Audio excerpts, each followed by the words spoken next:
Hi everyone, in this quick video I will show you how you can easily toggle the sound on your keyboard on and off. Let's start it.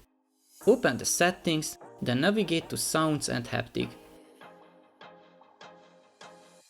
Next tap on the keyboard feedback. To deactivate the sound, simply toggle it off.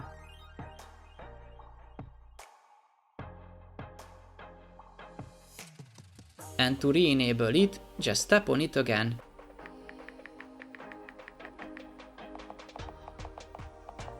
As last resort, if you turn on the silent mode on your iPhone, you can turn off the keyboard sound as well. That's all I wanted to say about how to turn off on and on the keyboard sound. At the end of my video, let me ask you a small favor. As you can see, most of my viewers are not subscribed. If you find my video helpful, please take a second to give a like and click on the subscribe button to help my videos reach more people. Thank you and see you in the next one.